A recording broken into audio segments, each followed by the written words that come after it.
Okay, I think that's still sort of master. All right. Okay, so we just continue by giving two definitions. One of them is old and was described by Lance, an American neurologist, in 1980. Мы продолжаем тем, что сейчас мы дадим два определения. Первое было дано, то есть, точнее, рассмотрено два определения. Первое было дано американцем по имени Ланс в 1980 году. And this old definition mostly refers to what you find during neurological examination. И оно относится к тому, что происходит в результате неврологического исследования, неврологического обследования. Of course, this is still true and correct, what has been described at that time. Все это, конечно, правильно и верно, то, что было описано в то время. But it's not complete. Но оно не закончено, это определение не закончено. So Lance basically focused on the resistance during passive movements. Ланс фокусировался на сопротивлении во время пассивных движений. And to the exaggerated tendon jerks. И преувеличенным дерганием сухожилий, сокращение сухожилий. Which in itself is irrelevant for the patient, but only interesting for the neurologist. Для пациента это не релевантно, но только для невролога. Не актуально для пациента, актуально для невролога данное определение. The new, more recent definition by Pandian, 2005. Наиболее недавнее определение, современное определение, данное Пандианом в 2005 году, Focuses more on the fact that spasticity is a movement disorder.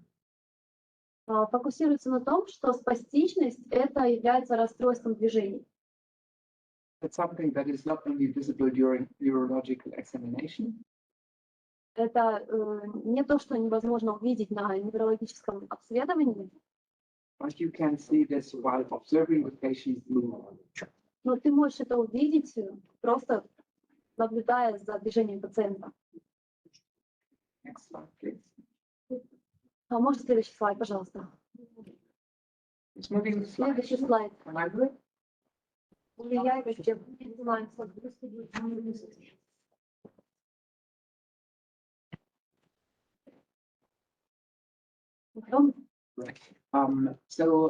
There are several symptoms. One of those most well-known symptoms is this velocity-dependent increase of muscle tone during passive movement. Самый наиболее известный симптом, популярный симптом спастичности это значит, повышение мышечного тонуса, который зависящий от скорости, в зависимости от скорости во время пассивного движения. Which obviously means that if you do the passive movements slowly, you will find less resistance compared to a rapid passive movement. Что означает, что если ты медленно движешь рукой или конечностью, то будет меньше сопротивления, чем во время быстрого движения.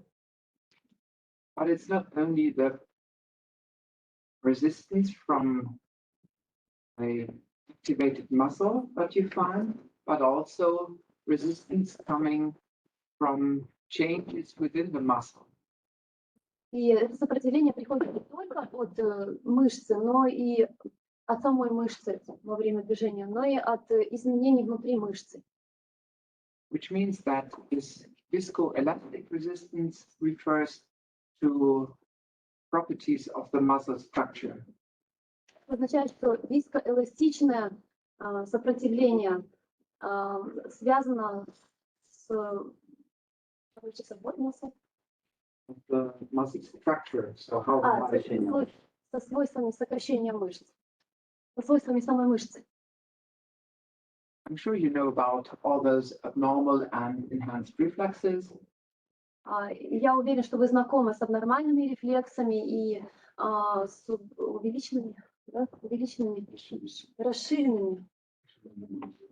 расширенными сокращениями сухожилий. Оживленными сухожильными рефлексами. And of course, myoclonus, so repetitive movements of or within the joint are another indicator of spasticity.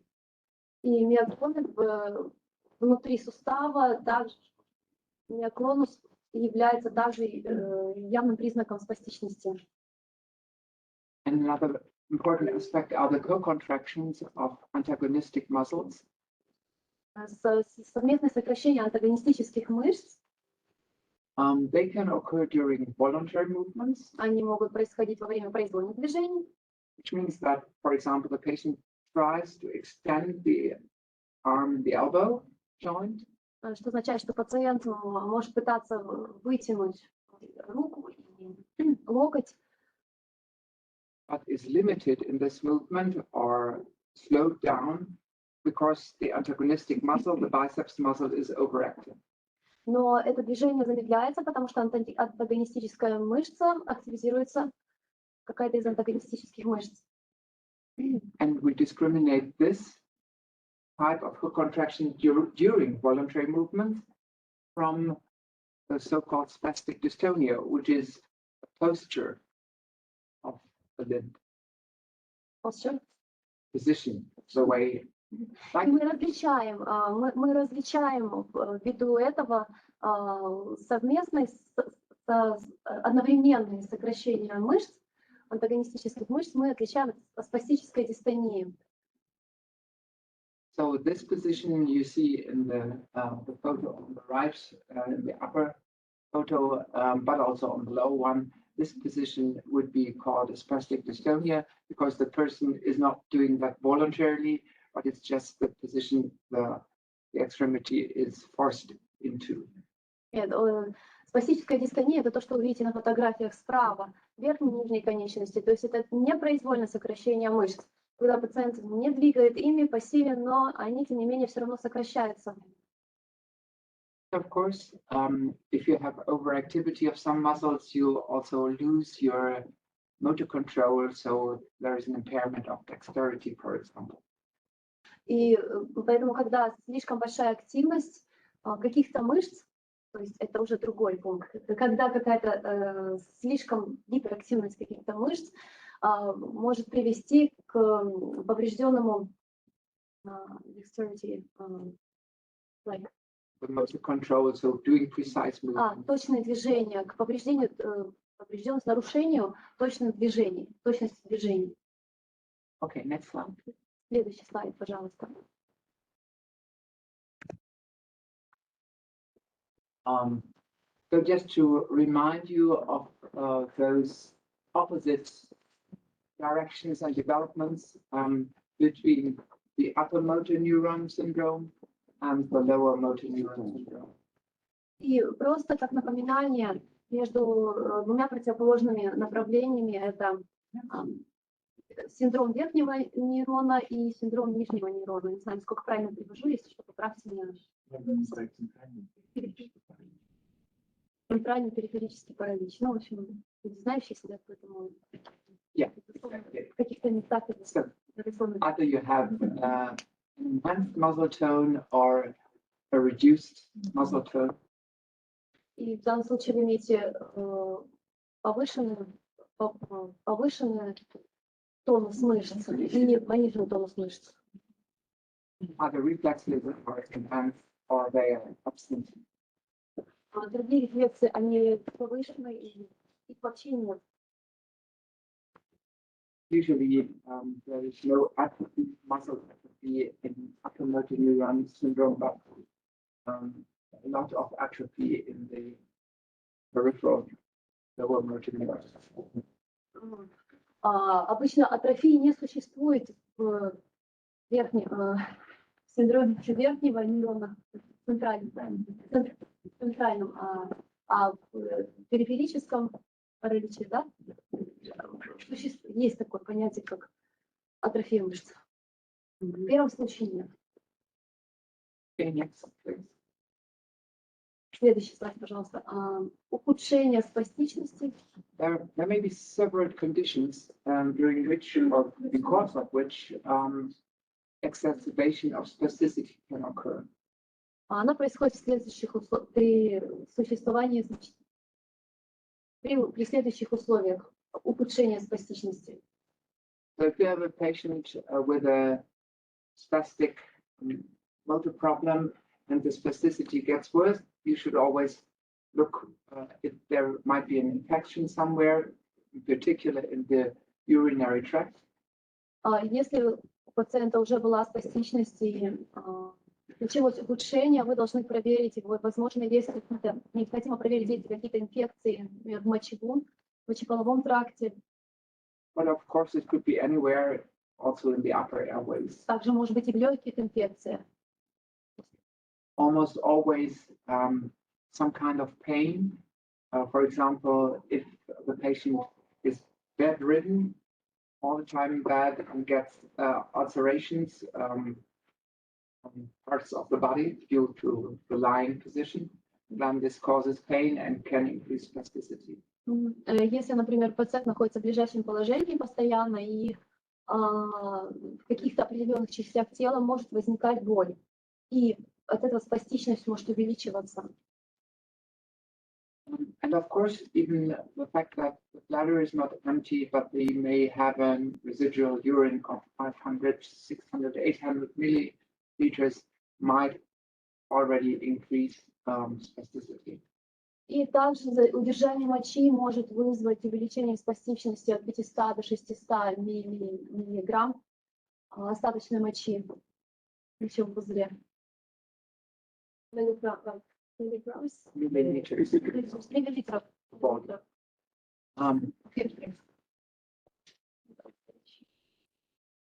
So there are various assessments that you can use, and I've just brought two of the most frequently used. One is the modified Ashworth scale, the other is the Purdue scale. Есть разные методы оценки, которые можно использовать. Я привел с собой показать две. Первая — это шкала Эшворта, модифицированная шкала Эшворта. И вторая — это second one was Purdue, попозже покажет ее. I don't, as I'm quite sure that you're familiar with these, I don't go into much details. The increasing numbers just indicate that when you do passive movements, the muscle tone increases, and if it's only a small amount of spasticity, it only increases in the end of the movement, and if it's severe, it's there from the beginning of the passive movement until the end. Я не буду углубляться в детали этой таблицы, возможно, она вам знакома, но суть состоит в том, что спастичность увеличивается по мере движения. То есть самый высокий уровень спастичности — это когда в самом начале пути пассивного движения уже человек не может согнуть мышцу, то есть мышца не сгибается жестко, самый низкий уровень спастичности практически нету повышения мышечного напряжения на всем пути пассивного движения. То есть человек может двигать практически спастичность возникает только в конце пассивного движения. This scale has one, I think, relevant limitation. It does not really describe the velocity in which these passive movements are being done. Эта шкала имеет такой недостаток, там нету, в ней не указана скорость, при которой происходит пассивное движение. And since we mentioned that the spasticity level is depending on the velocity of the movement. И так мы упомянули, что спастичность мышц зависит от скорости движения. You may have spasticity of grade 1 if you do the movement very, very slowly, and of grade 2 or even more if you do it quickly. И поэтому у вас может быть спастичность, например, 1+, это значит, когда вы очень медленное движение совершаете, и 2+, когда вы совершаете движение быстро. Did you say that 2 grade is when you go faster? if you do it faster, it would be great. You can judge this as great too, because you feel more resistance than. Тогда можно говорить, что пластичность равна 2 плюс, потому что больше сопротивления. Next. Whereas the Tardieu scale tries to differentiate between 3 different velocities. В то время как шкала Тардио здесь указаны 3 разные скорости. Which means V1 is a very slow movement. V1 это очень медленное движение. V2 means you let the extremity fall against gravity. А V2 это когда ваша конечность падает, падает под силой притяжения. And V3 means you make a movement which is even faster than the gravity, the passive gravity movement would be. И скорость V3 это вы делаете движение быстрее, чем сила пассивного притяжения. То есть вы опережаете, получаете силу притяжения и сами роняете конечность.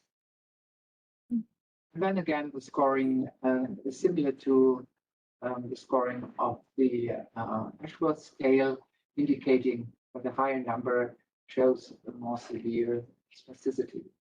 Ну и далее баллы, или наверное, баллы указывают также похожи с предыдущей таблицей, где самый низкий балл это практически отсутствие спастичности, высокий это высокий уровень спастичности. Okay, next please. Следующий слайд. Regarding pathophysiology, in the same publication by Pandian, he also mentioned that there are 2 main tracks involved in the development of spasticity. Пандиан также указал, что касательно патофизиологии, то Пандиан также указал, что есть 2 системы, с которыми ассоциируется спастичность. Точнее, sorry, 2 systems of spasticity is associated with that. Yeah, you could say this. 2 tracks or 2 pathways. 2 канала, 2 пути, по которому... Which is the paramyal and in particular the cortico-reticular pathways. То есть эти 2 пути называются пирамидальный и парапирамидальный и экстра. Ага. И кортико-ретикулярные, верно? Пути. Okay, next slide. Следующий слайд. In this publication, Lee and co-workers have gathered a lot of patients and their MRIs. Здесь, значит, указаны результаты обследования многих пациентов, то есть это все их, получается, МРТ. They have correlated the lesion in the MRI with the degree of spasticity. Lesion and MRI. The lesion within the MRI, so where the lesion is in the MRI. Здесь указано поражение внутри на МРТ. With the degree of spasticity. С увеличивающей спастичностью, это в верхних конечностях. So, trying to improve my fine control here.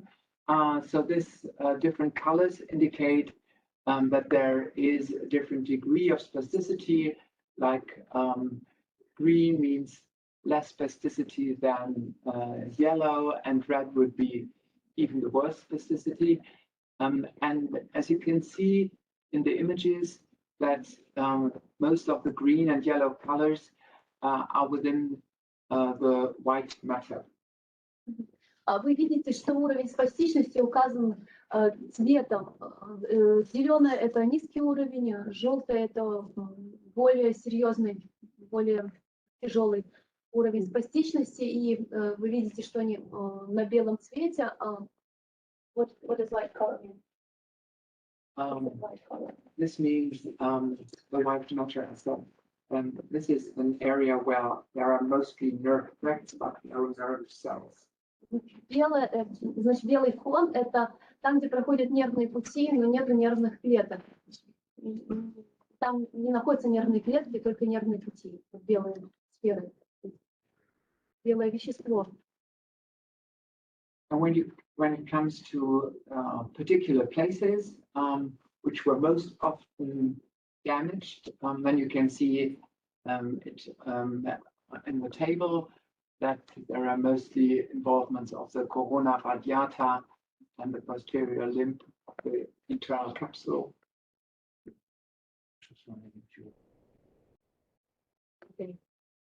Очаги поражения в короне радиата, в задней лимбической системе.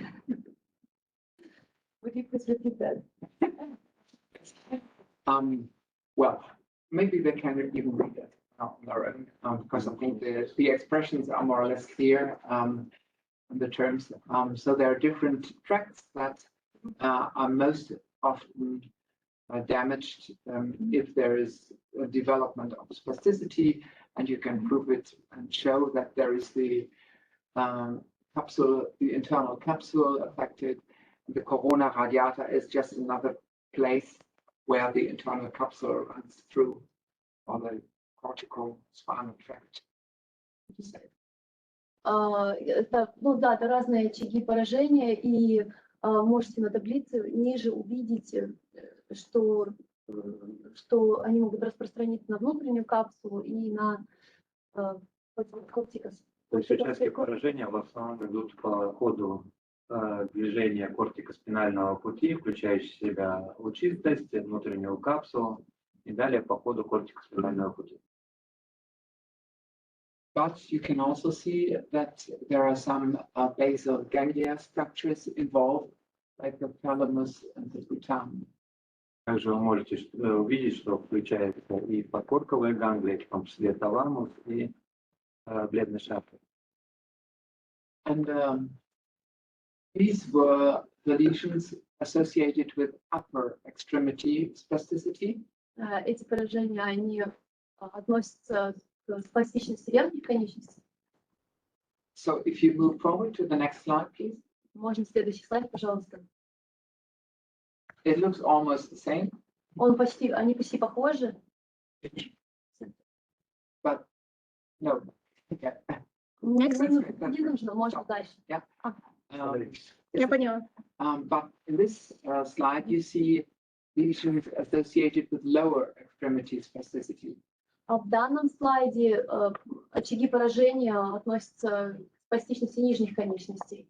And if you look at the table where they show the tracts that are involved, И когда посмотрите на таблицу, где указаны пути, которые поражены, you will find it's almost identical. видите, что они идентичны. So therefore, spasticity for upper and lower extremities develops from lesions of the same type and location. Поэтому спастичность верхних и нижних конечностей она развивается в зависимости от очагов поражения. Одинаковые очаги поражения в головном мозге. Okay. Следующий слайд. So there are additional changes which were already briefly mentioned that occur as a consequence of the damage to the brain. Дополнительные изменения происходят как следствие поражения головного мозга. On the one hand, there is this attack of overactivity of spinal reflexes. С одной стороны, это гиперактивность позвоночных рефлексов. We'll come back to that in a moment. Мы сейчас вернемся к этому через минуту. And on the other hand, there is this problem that there are changes within the muscle. А с другой стороны, существует данная проблема, которая включает в себя и перемены изменения в структуре самой мышцы. So if there is weakness, the muscle cannot be moved due to the damage of the brain. Поэтому, когда при данном поражении, в данной ситуации мышца не может двигаться. Yeah. Then it's obviously in some kind of position, and it's particularly bad if it's in a shortened position. В позиции сокращения это особенно плохое состояние, плохое положение. Because then changes within the muscle structure will occur more frequently than if it's in an extended, stretched position. В данной ситуации изменения в структуре мышцы будут чаще происходить, чем в вытянутой позиции.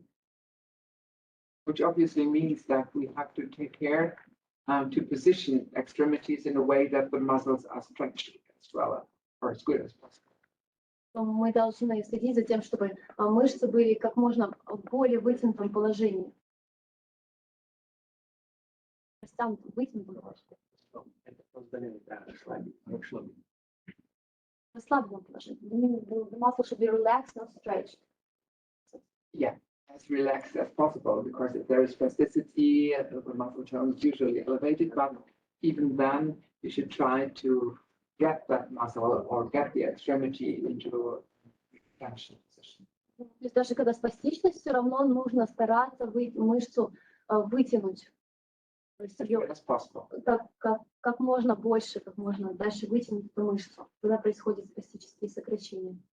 But anyway, after years of spasticity, usually there are changes in the muscle structure which leads to contractures, can lead to contractures. И within the G7 years it happens. И в течение лет может происходить настолько изменения в мышцах, настолько могут иметь место изменения в мышцах, что будет происходить стягивание мышц, формирование контрактуры. Which tells us that we have to act early, to treat early in order to avoid this as good as possible. Что говорит нам, что мы должны как можно быстрее предпринимать какие-то действия, чтобы избежать этого. All right. Okay, this is a complex slide. This deals with the reticulospinal tract. Данный слайд имеет отношение к ретикулярно-спинальному тракту, пути, да? And just have to find my mouse. Ретикулоспинальный, да? So there are, I know, nor do I. So there are two main reticulospinal tracts. There is a dorsal one and a medial one. Есть два главных ретикулоспинальных тракта. Это доза и Both run ipsilaterally, so they don't cross to the other side. Оба идут по своей стороне, не перекрещиваясь. And one of them, the dorsal one, has inhibitory properties. Один дорзальный обладает подавляющей активностью, And the medial one has excitatory properties. а средний возбуждающей активностью. And they get influenced by different parts of the brain. И они отходят от разных, связаны с различными частями головного мозга. So the dorsal reticulospinal tract gets information from the contralateral side. Дорзальный тракт берет информацию с противоположной стороны, And the medial one gets information from the ipsilateral. а медиальный со своей. And if you now assume that there is a lesion in this area where's the red dot, so over here, then this connection to the dorsal reticulospinal tract is impaired. Вы видите поражение, она отмечена красной точкой, и она связана с дорсоретикулярным трактом номер 5. Да? Вот он показал мышкой его внизу. Where's the dorsal? Over here, I think it should be dorsal. That's right. Он пытается найти, где написано дорс. Вот, вон, вот это вот. Hard to read. But anyway, if this connection is destroyed, then the inhibition which comes from that dorsal reticulospinal tract, is reduced. И подавляющее воздействие дорзального ретикулоспинального тракта не работает. And at the same time, the ipsilateral connection coming from this hemisphere and going to the medial excitatory reticulospinal tract is still working. Но при этом медиальный ретикулоспинальный тракт, работающий со своей стороны неповрежденный, продолжает работать. So two mechanisms come together: the lack of inhibition, or the reduced inhibition, but it's very well working excitation. И получается, со стороны имеется только возбуждающее влияние, а тормозящего влияния нет. And they build up or part of the spasticity that develops. Оба эти фактора оказывают на спастичность, которая в общем смысле развивается. Therefore, we think that the reticulospinal tract and the cortico-reticular tract are very much involved in that spastic movement development. Поэтому оба пути, ретикулярно-спинальный и кортикоспинальный, оба участвуют в формировании спастичности. Now we will discuss some spinal reflex patterns. So next slide, please. В следующем слайде будет объяснение спинальных рефлексов. You will see this slide or this figure on the following slides as well, but I just want to explain some basic information about this. So I hope you can see the arrow where I'm now. This is the muscle spindle, so a structure within the muscle. Если сейчас вы видите, где находится курсор, вот это мышцевая ось, если правильно перевожу, ось мышцы, как пружинка. Which measures the actual length of the muscle. Которая измеряет настоящую длину мышцы. And if the muscle is stretched, the spindle activity gets up. Поэтому, когда мышца вытягивается, эта пружинка тоже вытягивается. And the spindle gives its information to the spinal cord, and finally it will have an effect on the alpha motor neuron, so the second motor neuron. И идет сигнал, ось подает сигнал с позвоночнику, а позвоночник подает сигнал. Информация попадает на заднеставочные и на мотонейроны. And of course, from the alpha motor neuron, the axons start and go to the muscles, to all muscles in a way. И аксон альфа-мотонейрона идет в мышцу. Начинается и дальше продолжается и заканчивается в мышце. So some go to the so-called agonist muscle, let's say it's the biceps muscle in this case, and there are also axons going to the antagonistic muscles, the triceps muscle. Один путь идет к мышце агонисты, на данном снимке это бицепс, а другой идет к антагонисту, в этом снимке это трицепс. Okay, so next slide, and then we'll start into single types of inhibitions, or let's say spinal reflex mechanisms. So the Golgi tendon organs are in the tendons, and they measure the length of the tendon. What measures? The Golgi, that's the name of the person who has found out about that. And, yeah, structure within. Подавление, right? Подавление. Здесь мы видим, что пути Голя получается, начиная пути глубокой чувствительности Голя, который также начинается с мышцы, участвует в спинальном рефлексе подавления. And the idea is that if I do movement, so I will stretch the tendon, and this Golgi tendon organ will react to that and give information to the spinal cord. При растяжении сухожилия информация с растянутого сухожилия уходит по этим путям в спинной мозг. Presumably, this information is meant to avoid damage to the muscle. If I make the movement too strong, the tendon might get a rupture. So it's to reduce the level of that movement. It's like a treatment or... При повышенном, если не будет ограничения этого рефлекса, может произойти усиленное сокращение мышцы с разрывом сокращения сухожилия. Поэтому имеются пути, которые контролируют этот процесс.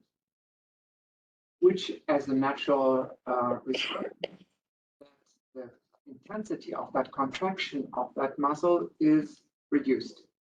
В результате приводит к тому, что интенсивность или сокращение данной мышцы снижается. And the nerve tracts or the nerve fibers which mediate this pathway are so-called 1B nerve fibers. Therefore, it's called the 1B inhibition.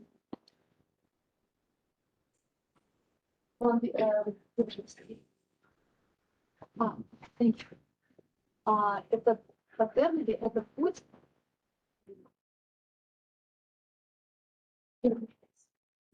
Just the information that the nerve fibers that lead from the tendon organ to the spinal cord are called 1B fibers. It's the question of velocity and myelination.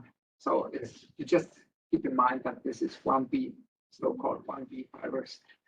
And therefore, this type of inhibition is associated with the type of fiber, therefore it's called 1B inhibition. Данный путь подавления, он связан с нитью IV.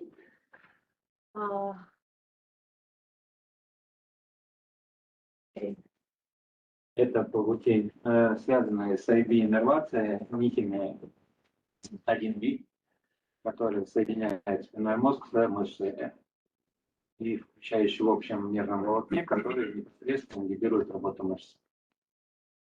Interestingly, in spastic paresis, this inhibition may be reversed into facilitation, suggesting that this has some influence on the overactivity of the muscle. И это воздействие через 1B нити позволяет фасилитировать работу мышц. Okay, next please. Another type of reflex pattern is the so-called recurrent inhibition, mediated by a special type of cells, which are called, according to the person who first saw them, Renshaw cells. Renshaw. So the whole slide was talking about inhibition. Yeah, it's another kind of inhibition. It's where my arrow now points to.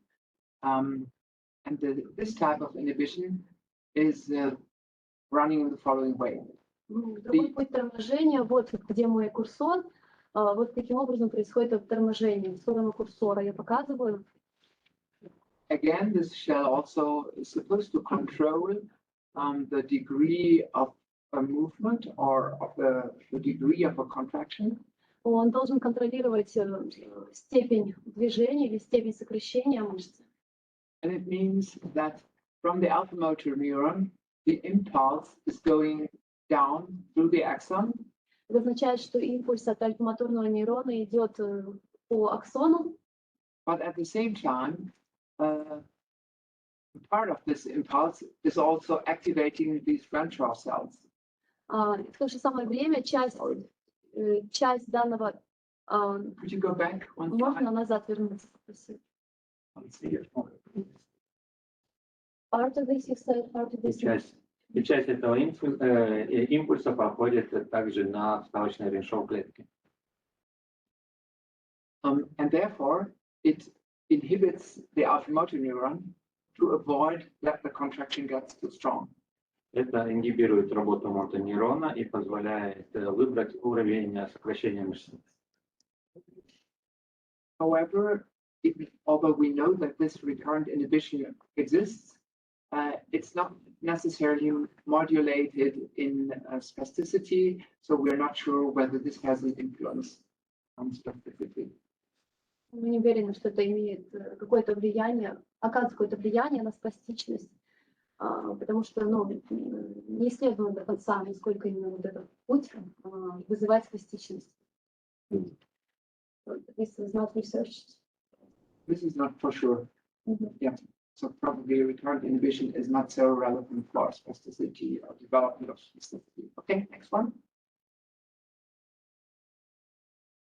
The next one is indeed relevant because this reciprocal inhibition means if I activate one muscle because I want to do a movement in one direction, I have to relax the antagonistic muscle. It has to be fired. Данный путь торможения называется рецепрокный путь, рецепрокное торможение. Оно очень релевантно, потому что если я сам хочу остановить мышцу, то Можно включить мышцы антагонисты. можно включить мышцы антагонисты. Which in this slide can be visible over here. So we start from the alpha motor neuron, and let's say the excitatory impulse is going down to this muscle. Then at the same time, an inhibitory impulse is going to the antagonistic muscle, usually. Обычно происходит так, что возбуждающий импульс идет по Пути мотонейрона. по пути альфа-мотонейрона, а тормозящий импульс идет влево, на антагонисту, мышцу антагониста. And it has been shown that this inhibition of the antagonistic muscle is indeed reduced in spastic paresis, and therefore it's probably responsible for the spastic hook contractions that we see. И мы видим, что вот данный импульс, который идет в мышцу-антагонист, он очень сильно уменьшен, снижен при параличе.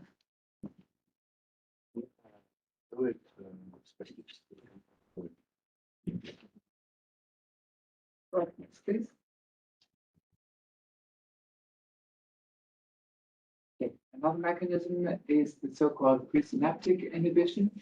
Again, it tries to reduce the influence of the activation of the alpha motor neuron, leading to this type of so-called presynaptic inhibition. Since I will show later on that the presynaptic inhibition is not really associated with the degree of spasticity, we can conclude that there is probably not much part of that reflex pattern in spasticity.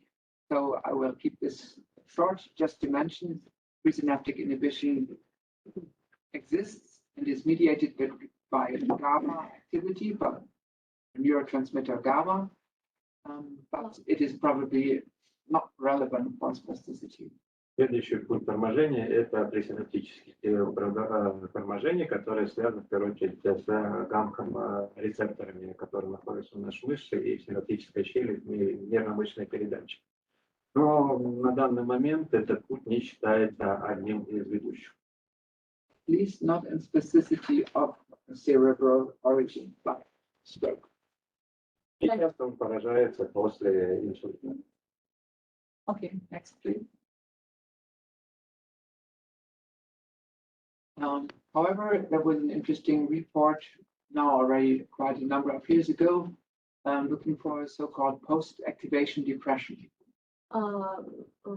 Последние несколько лет очень популярной стала вот эта информация, исследование, которое называется постактивационная депрессия.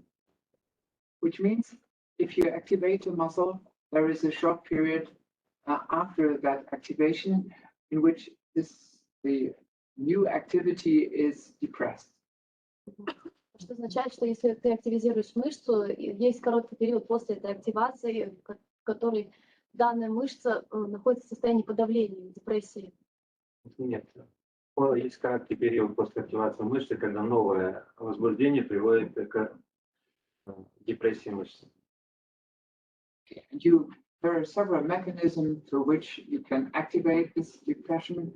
This may be by passive stretching, electrical nerve stimulation, by vibration, for example. Есть несколько путей, как активировать эту мышцу: пассивное вытягивание, электрическая стимуляция нерва. Есть несколько путей, как использовать этот механизм.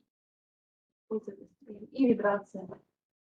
And it has been shown that this post-activation depression is indeed reduced in different types of CNS lesions, so lesions of the central nervous system. PID is a post-activation depression, right? Yeah. Данная депрессия мышцы, она... Данный метод мы можем использовать как при поражении спинного мозга, головного мозга, при рассеянного склероза и при спастической гемиплегии. All right, so next slide, please. So in this study, and colleagues were looking at 47 stroke patients. Basically in the subacute and in the chronic phase after stroke, and they were testing two hypotheses. They were testing presynaptic inhibition, and they were testing the post-activation depression in the following way. Здесь провели исследования на 47 пациентов, переживших инсульт, и, значит, влияние постактивационной депрессии и мышцы, и влияние, которое был до этого.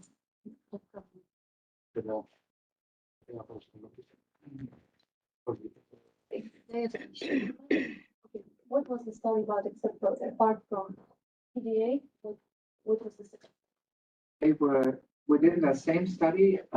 They were comparing a mechanism of presynaptic inhibition Механизм пресинаптического торможения and of и post-activation depression. постактивационной депрессии. And the way they did compare this was by giving electrical stimulations. Они сравнивали это путем подачи электрической стимуляции. So they stimulated either the median nerve Они стимулировали средний нерв, or the tibial nerve. либо тибальный нерв, да? And if you do this 2 times, so you repeat this stimulation of the same nerve, И дважды они стимулировали один и тот же нерв, you will find this post-activation depression when you do the second. И добивались постактивационной депрессии после второго импульса. Whereas when you stimulate, for example, the median nerve first, and then you stimulate the radial nerve, you will see presynaptic inhibition. Если вы сначала активируете срединный нерв, а потом лучевой нерв, вы можете увидеть постсинаптическую депрессию. Okay, next slide. торможение.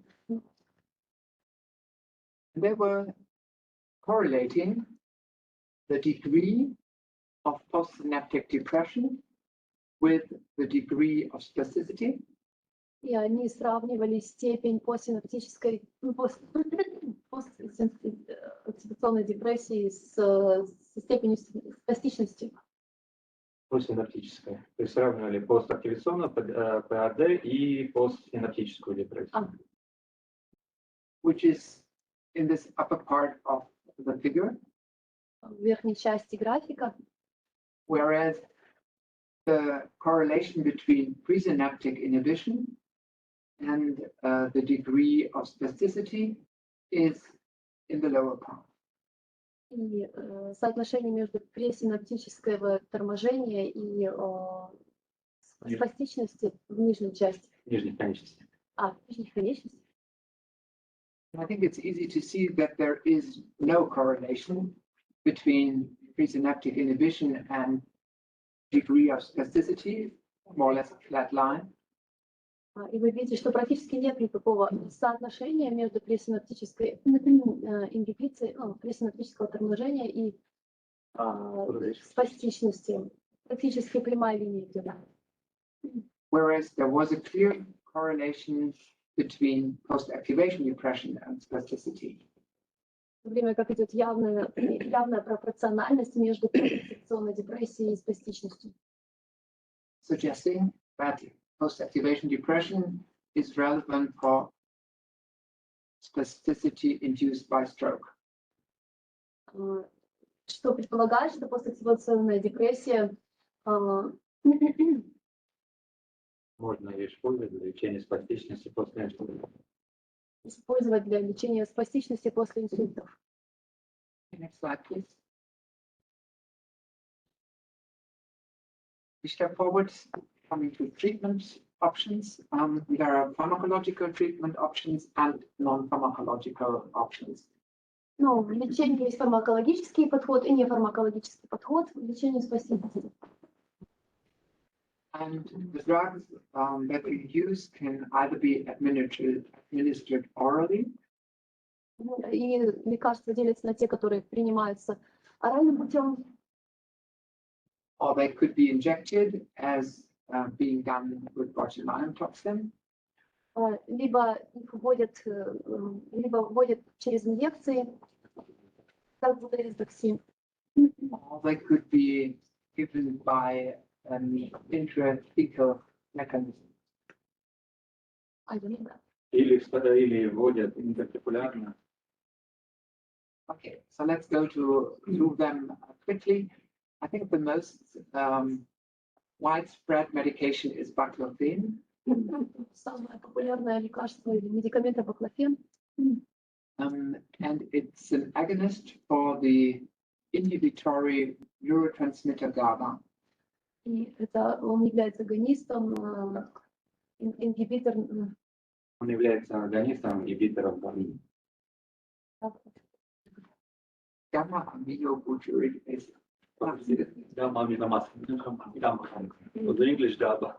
Yeah, that's true. The acid is correct. And probably you know that there are different receptors. So GABA can go to a so-called B receptor or to an A receptor. GABA может идти к рецептору B или к рецептору А. Baclofen is activating this type B receptor, Баклофен активизирует рецептор типа B, whereas benzodiazepines as diazepam Диазепам, он ингибирует рецепторы гамма типа А. activates type A, exactly. There are other medications like tizanidine, which Следующий препарат это тизанидин, which activates centrally, so between receptors of alpha-2 within the spinal cord and within the brain. он является у него центральный механизм, он работает на альфа-2 рецепторы, которые находятся в головном и спинном мозге. Autoperizone, Следующий толперизон, which is probably using inhibition of sodium and calcium channels. который работает на натриевые и калиевые каналы. And of course, at least in Germany or in Europe, we have the opportunity to provide cannabinoids. В Европе и в Америке также используют каннабиаты. Is that available? No, it is not all. Not officially. Yeah. Right. It also did work in some patients who did this on their own, without prescription. And it activates receptors of the endocannabinoid. В США и в Америке используются каннабиаты. Здесь у нас небольшая дискуссия по поводу того, что у нас это противозаконно, но вы должны знать, что эти препараты воздействуют на каннабиоидные рецепторы типа 1 и 2. And in Germany, it's only allowed to provide it or give it to patients with multiple sclerosis induced spasticity. А в Германии сейчас проводятся исследования использования этих препаратов у больных с рассеянным склерозом. All right, next slide, please.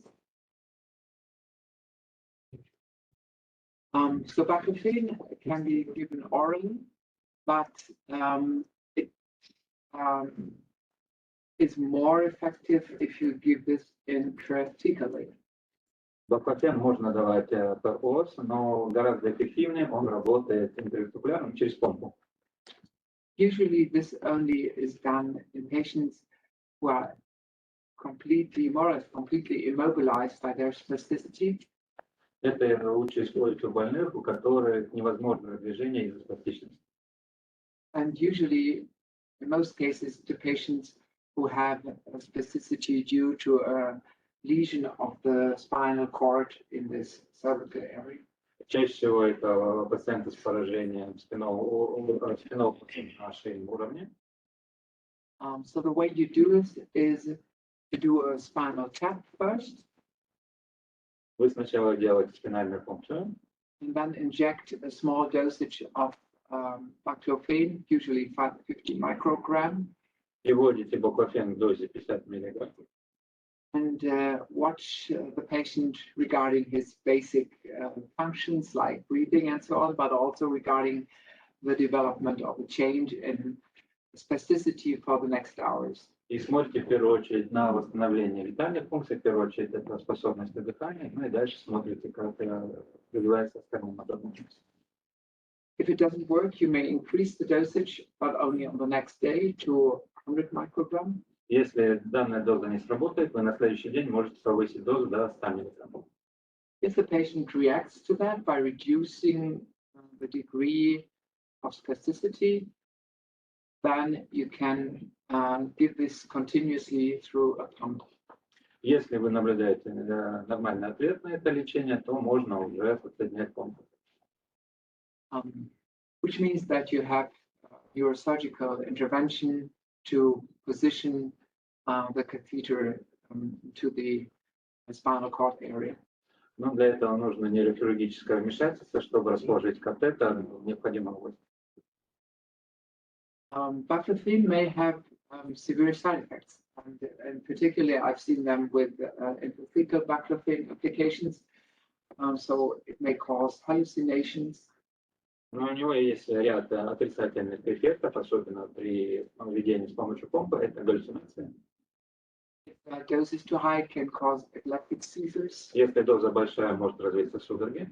But it may also have effects on the cardiovascular system, like slowing of the heart frequency. Также приводит к сердечно-сосудистым нарушениям в виде брадикардии. And depression of breathing, of respiratory. И угнетает дыхание. Right, next, please.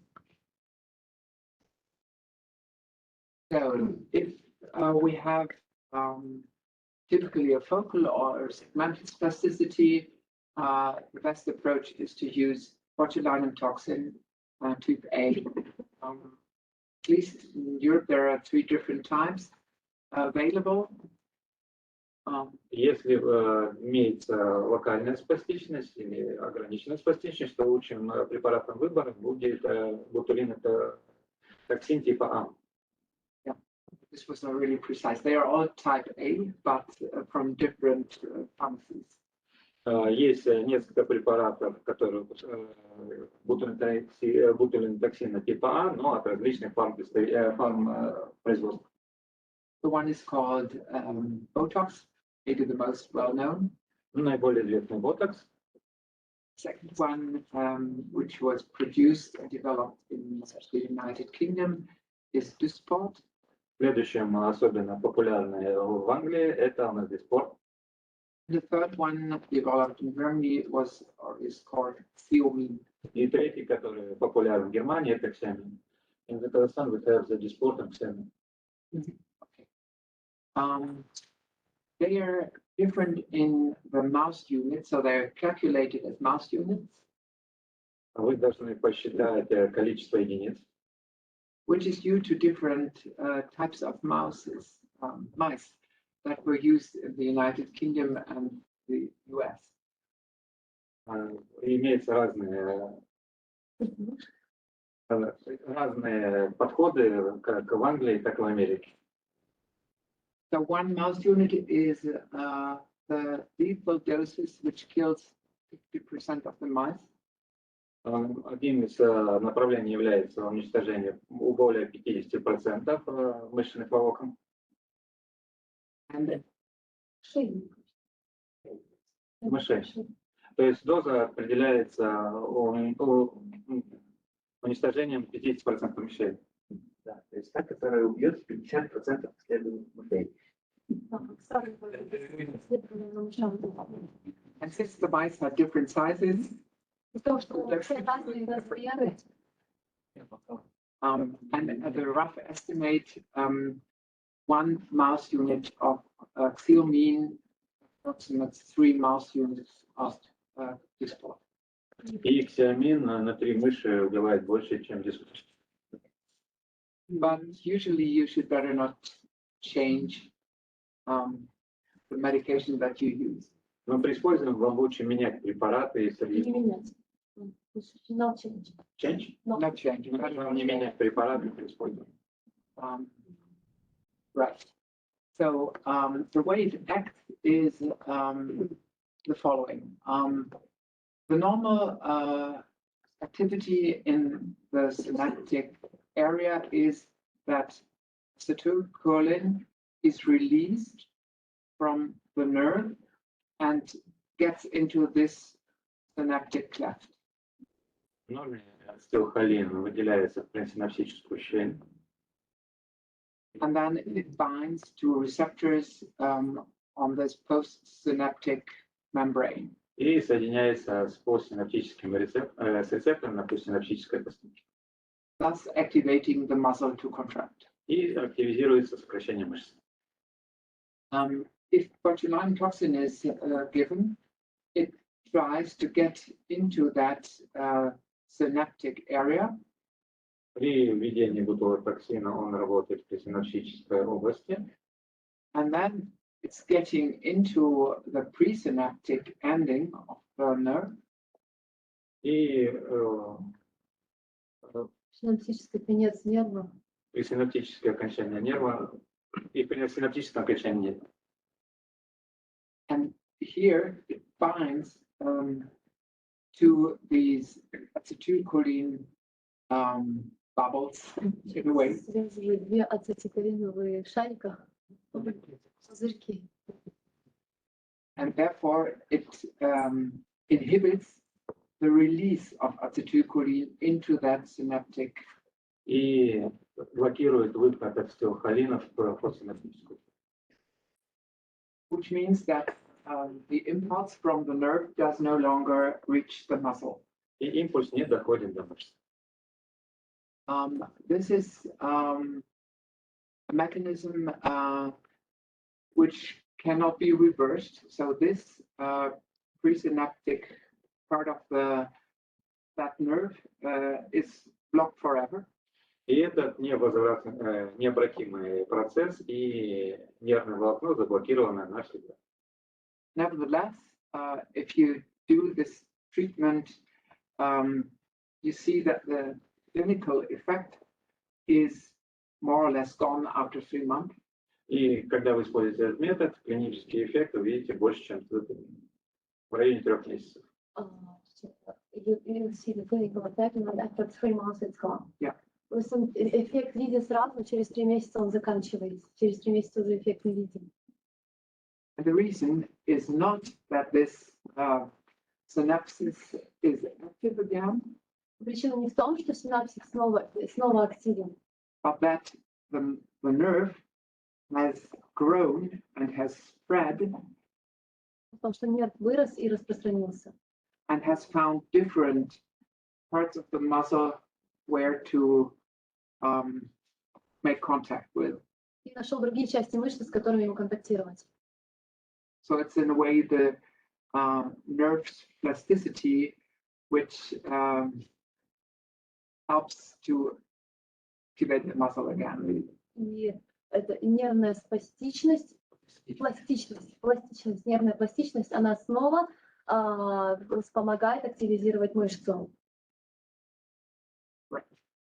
So for upper extremity, since most of the reflex pattern of spasticity is flexion in the wrist, flexion in the elbow joint, adduction in the shoulder joint, usually those muscles, the pectoral major muscle, the biceps muscle, and all the forearm flexor muscles are injected. При формировании паттерна спастичности верхних конечностей, который включает в себя сгибание в локтевом, плечевом и в лучезапястном суставе с напряжением соответствующих мышц, это бицепс, получается, мышцы предплечья, то инъекции нужно проводить именно в данные мышцы. And in the lower extremity, the typical position of the foot is plantar flexion and supination and internal rotation. А для нижних конечностей, для стопы характерно подошвенное сгибание и супинация.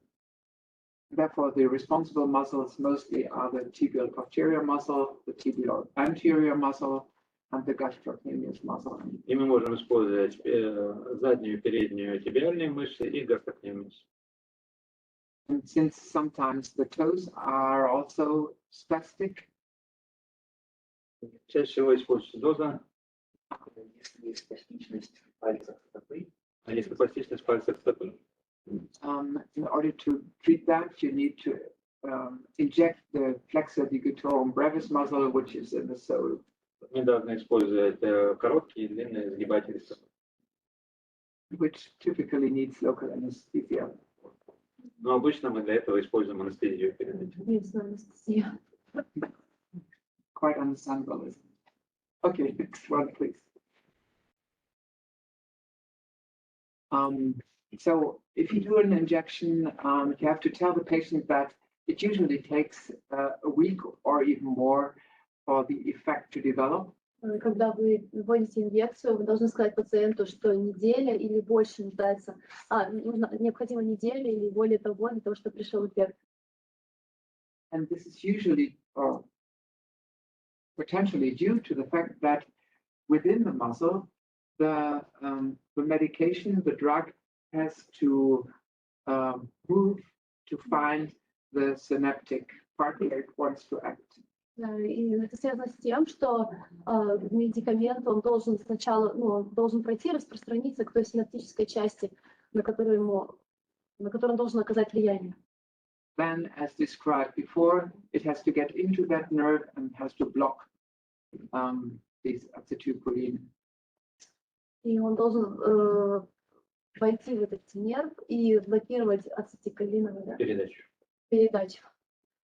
So this obviously takes some time, and in order to help the drug to find the synapses, it seems that an active muscle, firing muscle, whose synapses are active, in that case, it's easier for the drug to find its right place. Firing muscle is one. If the muscle is activated. Если вы будете, чтобы усилить эффект и сделать его более быстрым, то надо напрягать эту мышцу, которую мы ввели, тем самым мы ускоряем продвижение препарата. Which means that after injection, we want that the muscle has some spastic activity, Yes. because then the drug will find the way where it is supposed to work. Да, И после инъекции мы должны максимально нагрузить мышцу, чтобы быстрее наступил эффект.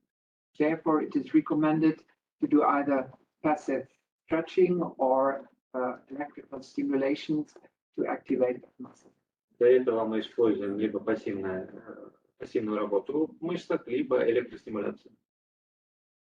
You usually have to explain to the patient that the effect is not forever, but that it diminishes and disappears more or less after 3 months. Мы должны объяснять пациенту, что эффект наступает, но через 2 или 3 месяца он уже снижается. And it has been shown in various studies that if you do the injection under some guidance, so either you control the EMG and have a needle through which you can see the muscle activity and do the injection at the same time. И лучше при проведении МГ, когда вы используете игольчатую МГ, то можно параллельно вводить и ботулинатор пациента. Or if you do ultrasound guided injections, so you see the muscle activity on the screen or the muscle contractions on the screen. И в принципе вы можете увидеть изменения сокращения мышц. Ультразвуковую инъекцию считается. Или проводите инъекцию под контролем ультразвука. Yeah, so you need 3 hands. One hand controls the arm, the other hand controls the ultrasound device, and the third hand does the injection. Для того, чтобы провести инъекцию, вам нужно 3 руки. Одной рукой вы работаете с конечностью, разгибаете, другой держите датчик ультразвука, и третьей производите инъекцию. Which is the reason why I usually do the EMG. Поэтому я делаю обычно под контролем электромиографии. And of course, it also depends on whether this is a superficial muscle, which is easy to feel, or whether you look for muscles deep in the tissue. If you look for those deep located muscles, you certainly need those additional devices like the EMG.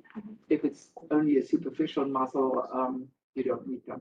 Но это касается того, мышцы находятся на поверхности или глубоко. Если мышцы находятся где-то далеко, глубоко, то необходимы эти препараты ИМГ. Если имеется поверхностная мышца, то можно ее, в принципе, колоть и без дополнительных методов исследования. Если вы работаете с глубокой мышцей, то вам, конечно, необходимы дополнительные методы исследования в виде ультразвука или электромиографии. It's always necessary to combine the treatment with exercises or with additional types of treatment. Необходимо всегда сочетать инъекции, лечение с дополнительными упражнениями, какими-то упражнениями. In other words, if you just do the injection and send the patient home and he doesn't do anything, the effect will be much smaller than if it's combined with other treatments.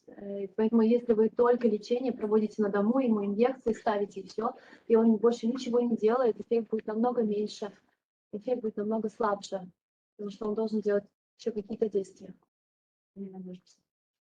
Which in particular means, for example, that the muscle that has been injected also needs to be stretched.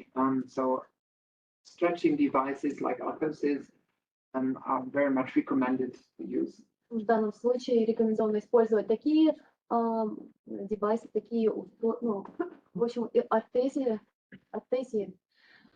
ортезы, для того, чтобы постоянно мышцы находились в активации, вытягивать ее.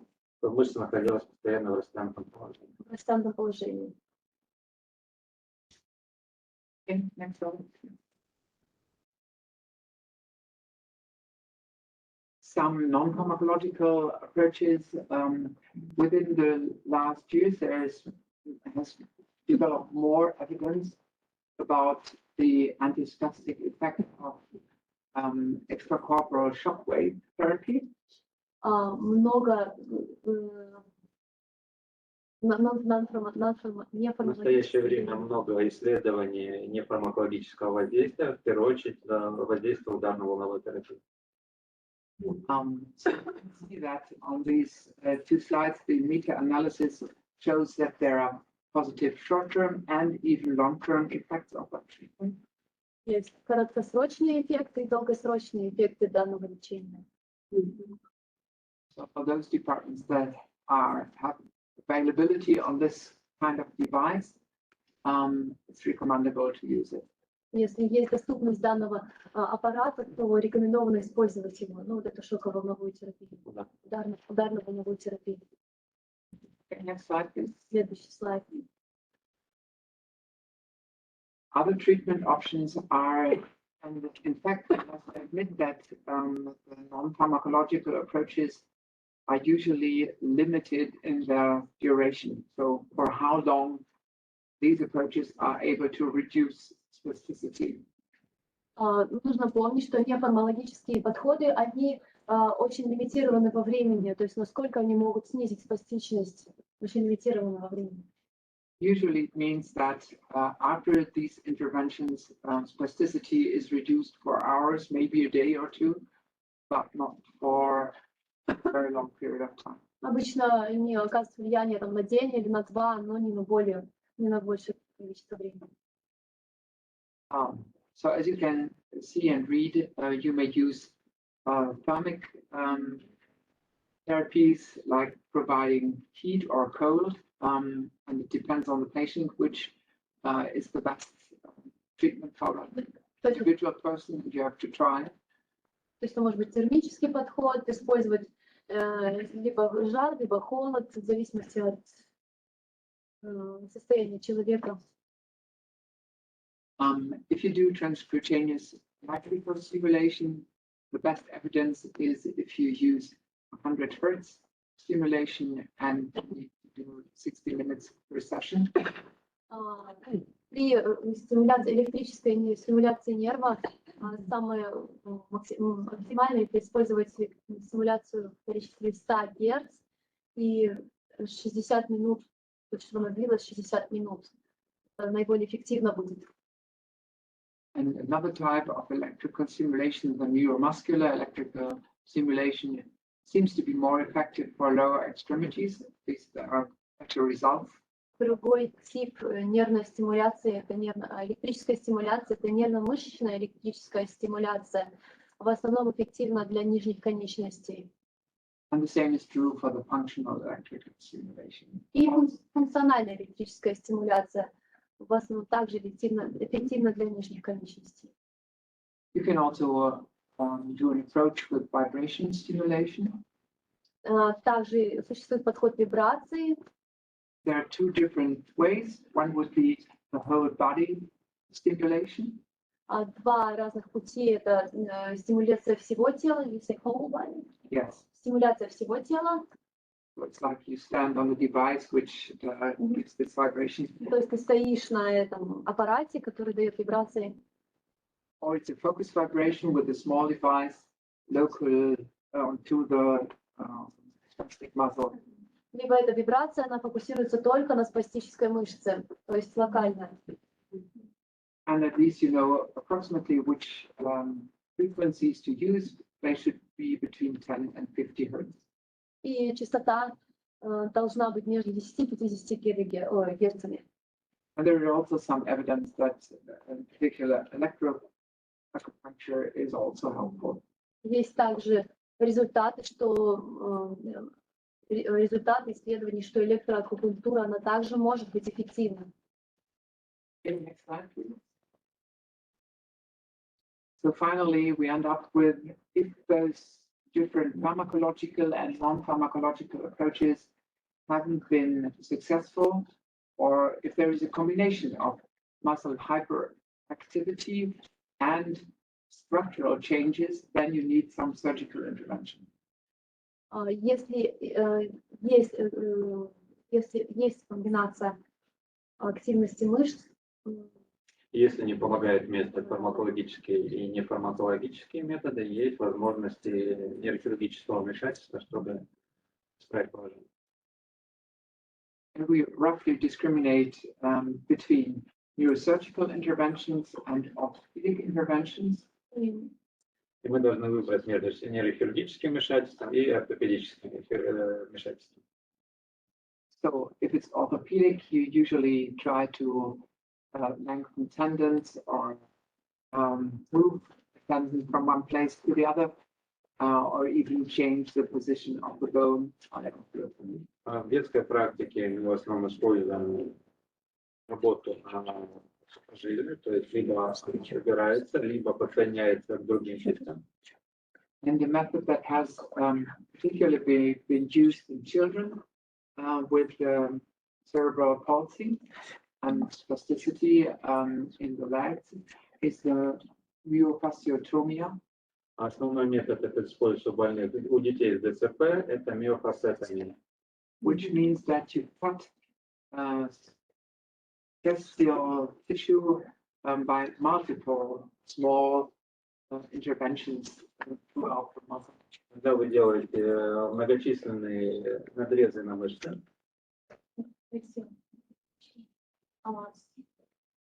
Fascial is something surrounding the на muscle. мышцы. And you have to immobilize the patient after that, getting him into the best position. And after 2 months or 6 weeks, he can start exercising. И в течение 2 месяцев или 6 недель больной должен быть иммобилизирован в правильной позиции, и после этого времени мы приступаем к упражнениям. The neurosurgical approaches can be differentiated into destructive methods. So you destroy nerve, overactive nerves. И нейромышечное вмешательство его, она делится на 2 типа вмешательства. Деструктивный метод, когда ты разрушаешь нерв, гиперактивный нерв. Or you try to do stimulations. Либо делаешь стимуляции. Which means, for example, introducing a catheter to the spinal cord, either to provide a drug like baclofen. Что означает присоединение, либо присоединение катетеров к спинному мозгу, к позвоночнику, либо использование Подключение катетера спинного мозга к бакложену. Почему говорится? Or you use a different type of catheter, of course, or the catheter to stimulate the spinal cord electrically. Либо введение катетера, который будет производить электростимуляцию спинного мозга. And that's it. Move to the next slide. I should be adding more. Thank you.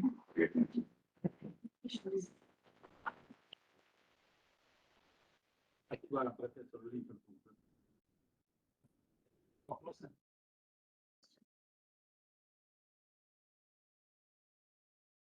Александр Александрович, у нас есть вопросы в чате? Да, сейчас. You using Deutschland touchscreen frequently? We also use it because to export and all that, and but also must take so in medical practice we usually take export. The DGNR is more and more so for the patient it's expensive method, but in the children and the pediatric we have in our protocol in with method and the insurance and government. That's all it does. It's not included.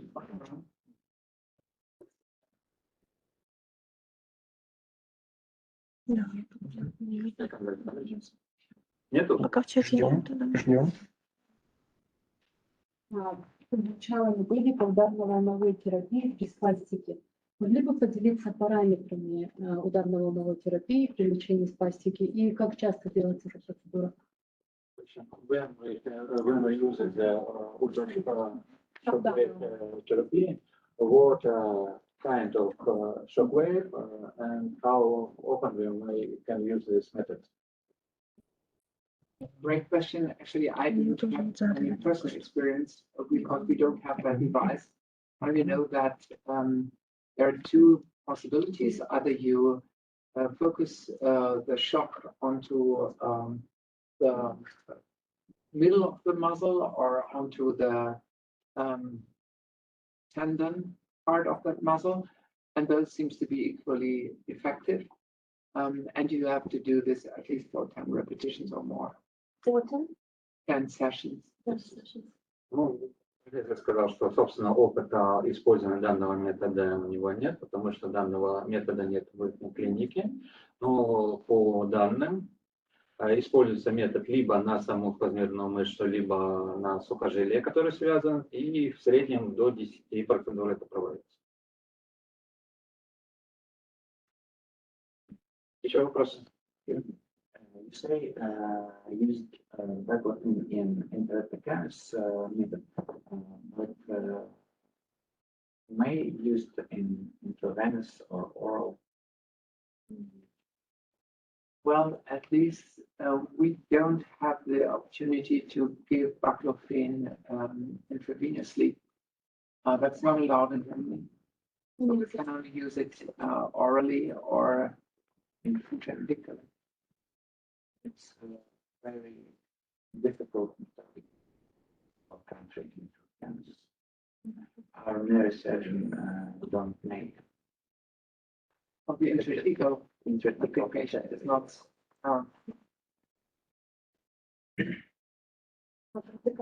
Интратекально получит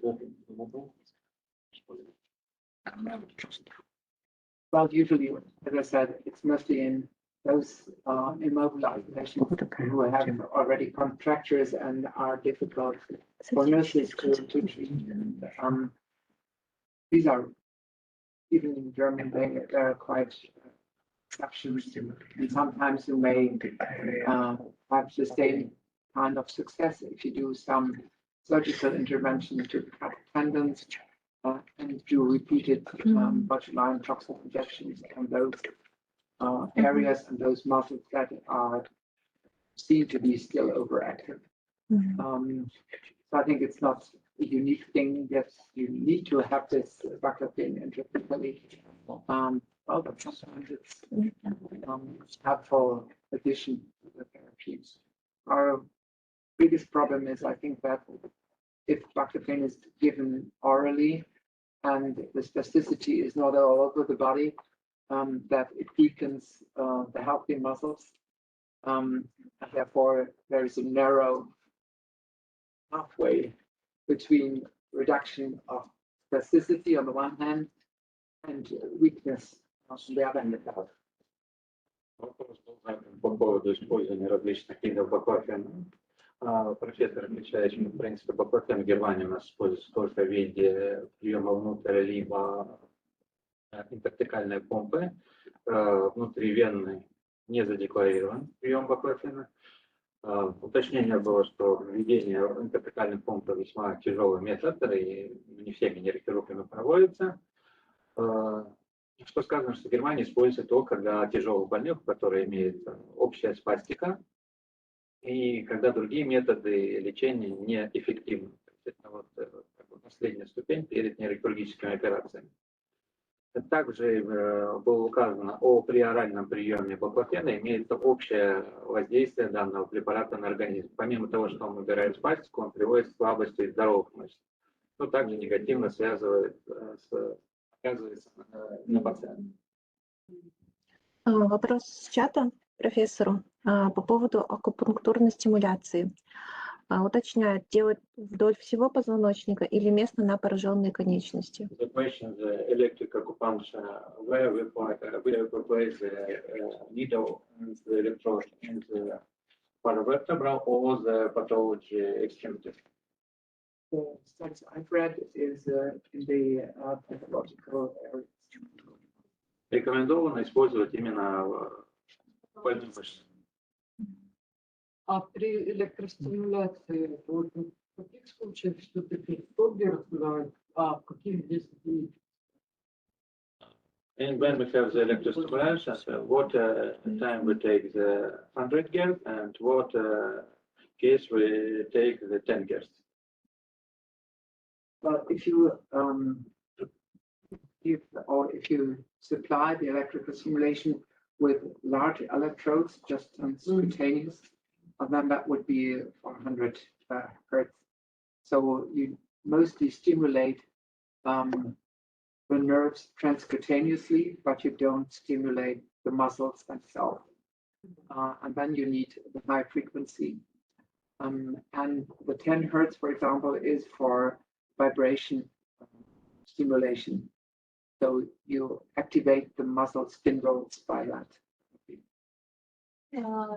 100 Гц используется при электрической стимуляции, электрической, а 10 это при вибрациях что там было еще метод вибрации, там поменьше, там 10 Гц. Электростимуляция на 100 Гц, механостимуляция на 10. But also for your muscular stimulation, it would also be a lower frequency. Для нервно-мышечной стимуляции также более низкая частотность используется. А вот после введения пассивной разработки через сколько времени? Через день или определенные какие-то? After putting in therapy, how quick will we must take the physical exercise? Usually it's recommended to start immediately after that. So probably within the first hours, maybe the first 24 hours is the most relevant time period for the drug to reach its destination. Чем быстрее начнете, тем лучше. Надо начинать немедленно. То есть лучше всего в первые часы, но до 4 часов, в принципе, это... Лекарства быстрее достигнут. Еще один вопрос с чата по поводу применения теплолечения. Применяется ли у них в клинике парафин, азокерит? Hot treatment, paraffin, azikrit, you used to this method. To destroy nerve? Hot method. Azikrit, paraffin. No, we just take towels, for example. At least not in my hospital. После парафин не используется, используется по воздействию полотенца. И еще один вопрос по поводу массажа. Применяется ли массаж для пациентов после инсульта, как у нас, например? Question for massage. Массаж. Of course, presumably, clinically helpful, but the problem is in my clinical experience that it outlasts the treatment duration maybe by an hour or two, but not much more. So a massage will directly or by reflex patterns will reduce the muscle activity and the spasticity level, the level of spasticity, but usually this subsides within the same day. Therefore, it's nothing as long-term treatment. Массаж используется, но это не долгосрочный эффект. То есть в этот же самый день эффект спадает, но да, он используется и он действительно снижает спастичность. Правильный массаж. Эффект его концентрирует. Да, эффект только... Сложно использовать, да, терапия он идет в долгосрочный период, то есть 4 месяцев, и все это время массаж делать нереально. Делается в короткое время, 10-15 минут. Ну, в этот же день спадает эффект. Каждый день, да, Еще вопросы? Так, вопрос по поводу метода УЗИБАТ. До какого возраста можно применять метод и как часто? Question about orthopedic surgery with УЗИБАТ method to the tendons. What the age we can use this method? Actually, the surgeon I know who's doing this in Munich does not have a age limitation. So he also treats adults with spasticity, but the results seem to be less active or not as well as in children. So usually these children should be treated by the age of 10 or 12, so earlier than that, older, before the age. До 10-12 лет. В принципе, он сказал, что применяется некоторые хирургии во взрослом возрасте применяется, но результат с каждым годом все меньше и меньше, то есть максимальный возраст, мы добиваемся максимального результата, это 10-12 лет. Дальше результат будет менее выражен.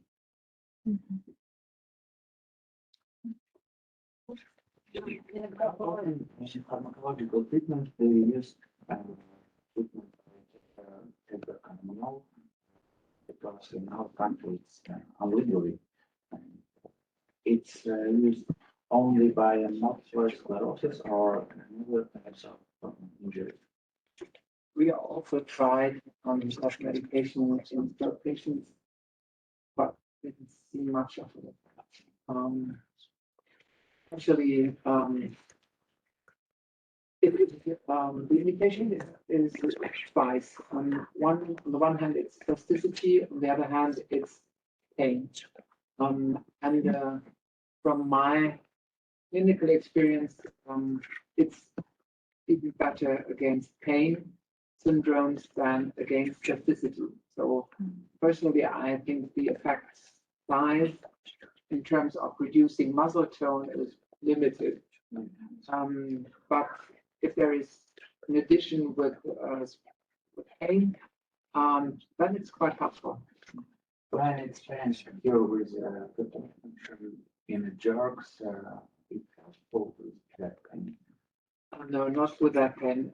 So it's rather for the neuropathic part of the pain, but not for the nociceptive part, which would come with joint pain and contracture pain. Рустам Андреевич, переводите. Задал вопрос относительно использования лечения с помощью тетрагидроканнабинола. Часто ли используется в Германии и только ли используется при лечении рассеянного склероза или других видов неврологического поражения? Профессор ответил, что используется чаще всего, пытались использовать при лечении инсульта, но эффект был практически очень низкий. И чаще всего используют при лечении спастичности, чаще всего, если это связано с поражением спастики в одной какой-то конечности, чаще всего верхней, но больший эффект вносит именно при лечении болевых синдромов.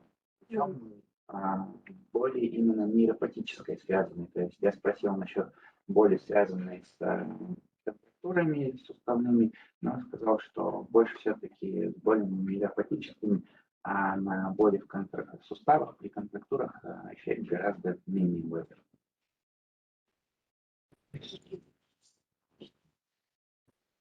Бывают случаи, что иногда вертикализация пациентов возможна только за счет спастичности в нижних конечностях. Как вы считаете, со всей ли спастикой нужно бороться? The question about sometimes the verticalization of the patient, maybe only when the patient has a spasticity. We treatment the spasticity or not? So it is an extension spasticity, so it helps the legs to be straight. Well, then it depends on what are the further goals. Is it only to keep the patient in that upright position? Then I wouldn't treat that spasticity at all. If finally it's meant that the patient should move forward and make steps, and therefore needs this cycle of movement and needs deflection in order to make that step forward, then I would try to reduce spasticity, and in effect, I would do that with local botulinum toxin injections into the quadriceps muscle or the iliopsoas, so this part where there is too much activity that avoids the hip flexion. Если мы поднимаем только больного, то, конечно, если больной не движется и состояние у него происходит только за счет спастичности, конечно же, спастичность мы не трогаем. Но когда больной начинает ходить, то эта спастичность будет ему мешать проводить движение. И в данном случае профессор рекомендует локальное выделение бутулотоксина в отдельные мышцы, которые надо убрать. Это iliopsoas, это у нас iliopsoas.